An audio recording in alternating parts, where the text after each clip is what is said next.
Als penya-segats de les nostres illes hi ha un caçador magnífic que domina el cel. És l'àguila peixatera. Però la seva presència, avui, és més fràgil que mai. Anem a veure de prop la ciència i, sobretot, la dedicació que hi ha al darrere per intentar protegir aquesta au tan emblemàtica.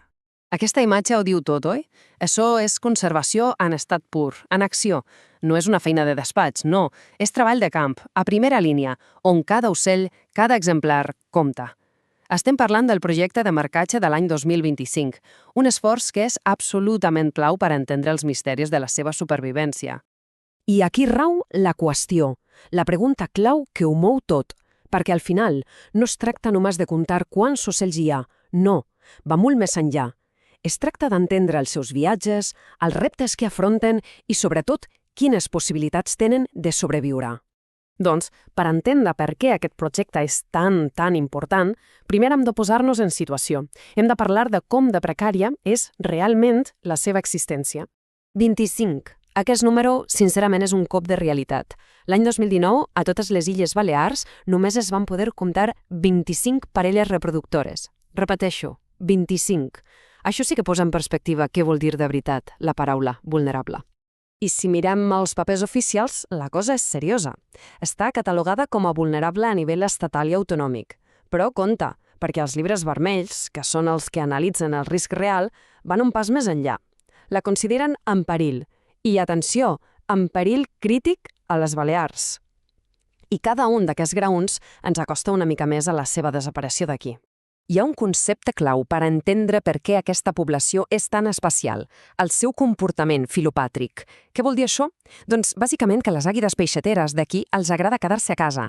Això vol dir que gairebé no es baregen amb les poblacions del nord d'Europa i això les converteix en un grup genèticament únic i, per tant, encara més valuós.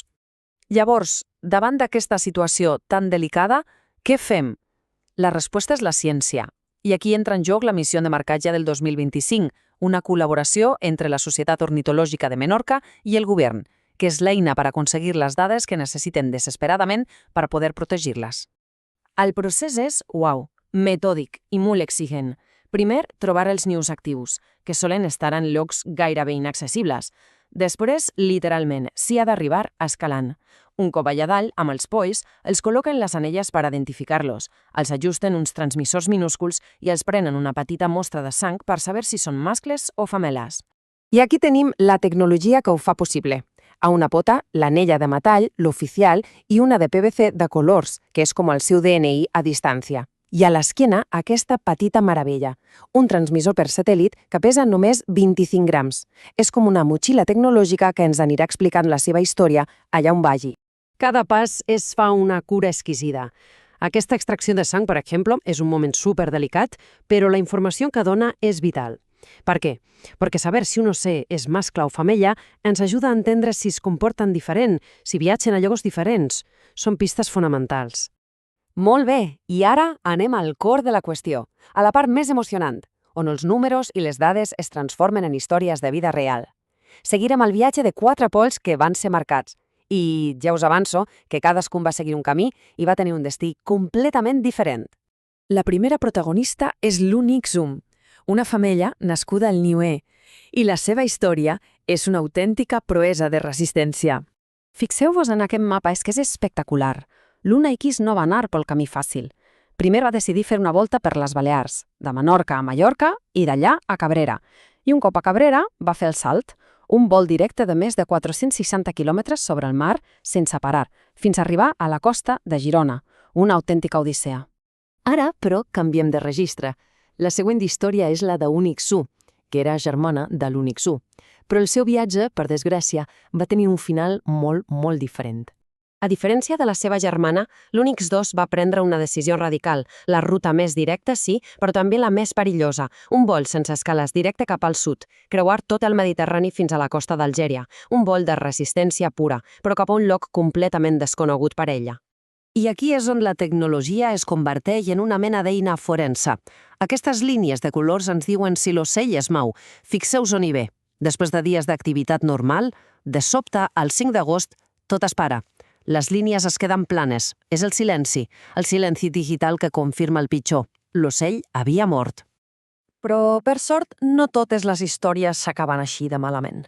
Ara coneixerem l'U6M, un mascle del niu B. La seva és una història que ens dona una mica d'aire, una alenada d'esperança. L'UXM va resultar ser un autèntic explorador de les nostres illes. Com la resta, va voltar per Menorca i Mallorca, però el seu viatge el va portar finalment a Eivissa, i allà s'hi va quedar. En lloc de fer una migració llarguíssima, sembla que va trobar el que buscava molt més a prop de casa. I aquí la tenim, la prova definitiva, perquè encara que el seu transmissor va deixar d'enviar senyal, la fotografia no enganya. Gràcies a les anelles de colors, es va poder identificar i confirmar. L'UXM estava viu i en bon estat a Eivissa. Una alegria. I això demostra com n'és d'important combinar la tecnologia punta amb l'observació de tota la vida. Un èxit, sens dubte. I arribem a l'última història, la de l'Unix 5. Una història que va ser un misteri durant un temps, un misteri trist, que només es va poder resoldre gràcies a les dades. La tragèdia de l'Unix 5 és que ni tan sols va tenir l'oportunitat de començar el viatge. Es va trobar mort al seu propi niu, només 5 o 6 dies després que el marquessin. És una lliçó molt dura de la natura. La supervivència no està mai garantida, ni tan sols al lloc teòricament més segur del món. Llavors, què en traiem de tot això? Quina és la lliçó? Doncs que cada viatge, acabi bé o malament, ens dona una informació que és or pur. Anem a resumir una mica el que hem vist. El resum és colpidor. De 4 polls que hem seguit, només en tenim la certesa que un ha sobreviscut, un altre va fer un viatge èpic, un va morir intentant creuar el mar i l'últim ni tan sols va arribar a volar. Estem parlant d'una taxa de mortalitat com a mínim del 50%. Això il·lustra perfectament com de brutalment perilós és el primer any de vida per a aquestes aus. Però, malgrat aquestes dificultats, aquests estudis són precisament la nostra millor eina per a un futur més esperançador, perquè connecten el que passa ara mateix amb el coneixement que anem acumulant a llarg termini. I aquesta taula ho demostra a la perfecció. Aquest esforç val la pena, i molt, perquè el marcatge no és una cosa d'un any i prou. Fixeu-vos en l'exemplar L5, anellat l'any 2008 i fotografiat de nou al 2025, amb gairebé 17 anys.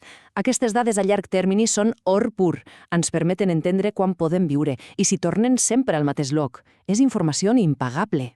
I al final hem d'entendre una cosa. Protegir l'àguila peixatera no va només d'aquesta espècie. Com a depredador que està a dalt de tot de la cadena, la seva salut és un termòmetre de la salut de tot el nostre ecosistema marí. Si a elles va bé, és un bon senyal. Si elles pateixen, és un senyal d'alarma per a tothom. I ens quedem amb aquesta pregunta final. Com poden les històries individuals, les vides d'aquests polls, guiar el futur de tota una espècie? Doncs la clau és aquesta. La tecnologia ens permet agafar aquestes històries, que podrien semblar anècdotes, i convertir-les en dades sòlides, i aquestes dades en estratègies reals de conservació. El destí de cada poll ens ensenya una lliçó. I escoltar aquestes històries és la nostra millor esperança per assegurar que l'àguila peixatera continuï volant sobre el nostre Mediterrani durant moltes generacions.